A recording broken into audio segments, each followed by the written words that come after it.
Paralysis అన్న దాని గురించి చెప్పుకుందాము. ఈ పెరాలసిస్ ఏంటి, పెరాలసిస్ ఎందుకు వస్తుంది అనే దానికి అనేక రకాల కారణాలు ఉన్నాయండి. వాటిల్లో సింపుల్గా చెప్పుకోవాల్సింది కంపల్సరీ చెప్పుకోదగింది. ఎందుకు అంటే చాలామంది దీన్ని ఇగ్నోర్ చేస్తుంటారు, అంటే పట్టించుకోరు. అంటే చిన్న బీపీ అని ఉంటుంది కదండి, బ్లడ్ ప్రెషర్ అనేది దాన్ని కంట్రోల్లో పెట్టుకుంటే మనకేం ప్రాణాపాయం ఏమి ఉండదు. కానీ దాన్ని వదిలేస్తే అది అంత దూరం వెళ్ళిపోతుంది.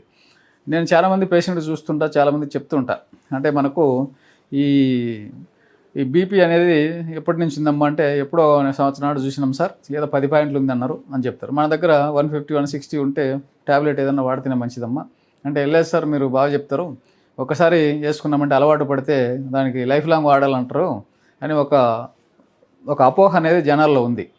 ఇది అపోహ కాదండి. ఎప్పుడైతే మనం ట్యాబ్లెట్ వాడుతూ ఉన్నామో ఆ ట్యాబ్లెట్ వల్ల దాన్ని బీపీ పెరగకుండా, ఈ బీపీ పెరిగితే ఏమవుతుంది అనేది దాని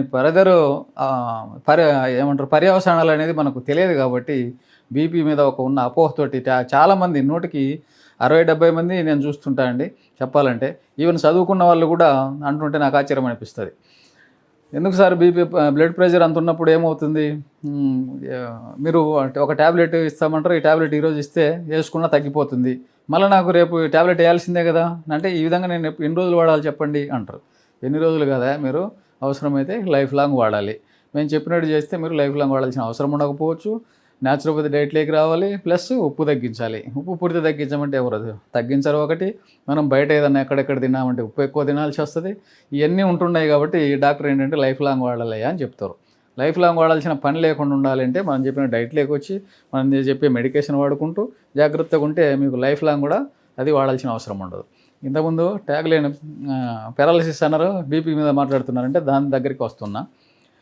ఎప్పుడైతే బీపీ పెరుగుతుందో మనకు ఈ బీపీ 160, 170, 180 దాకా కూడా మన శరీరం భరించే అవకాశం ఉంటుంది, మన బ్రెయిన్లో ఉండే ఆర్టరీస్.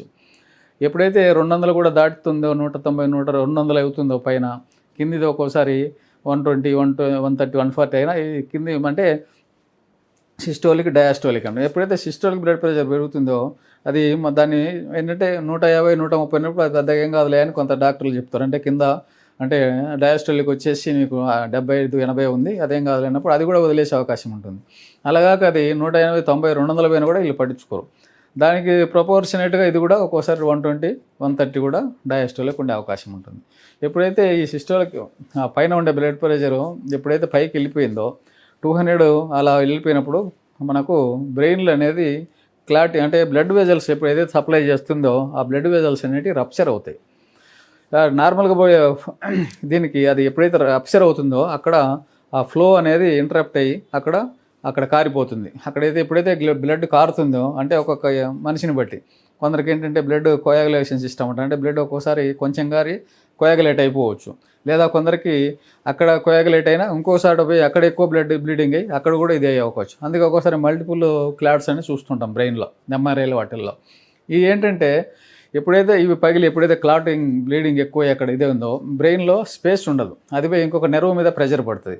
ఎప్పుడైతే ఆ నరాల మీద ప్రెషర్ పడుతుందో ఆ నరాలు అనేవి మనకు ఎక్కడైతే సప్లై ఉందో, అంటే ఇప్పుడు ఇంతకుముందు చాలా వీడియోస్ చెప్పామన్నమాట, మనకు మొత్తం బ్రెయిన్లోని సిస్టమ్ అంతా, నెర్వ్ సిస్టమ్ అంతా బ్రెయిన్లోనే ఉంటుంది. దాన్నే సెంట్రల్ నర్వస్ సిస్టమ్ అని కూడా అంటాం. ఎప్పుడైతే ఈ నర్వస్ సిస్టమ్ బ్రెయిన్లో ఉందో అదంతా బాడీకి సప్లై. అక్కడి నుంచి ఎక్కడైతే ప్రెషర్ పడుతుందో అంటే మనకు రైట్ ప్రెషర్ పడి రైట్ క్లాట్ ఉంటే లెఫ్ట్ సైడ్ డ్యామేజ్ అయ్యే అవకాశం ఉంటుంది. అదే లెఫ్ట్ సైడ్ ఏదైనా డ్యామేజ్ అయితే రైట్ సైడ్ మనకు ఈ పెరాలసిస్ వచ్చే అవకాశం ఉంటుంది.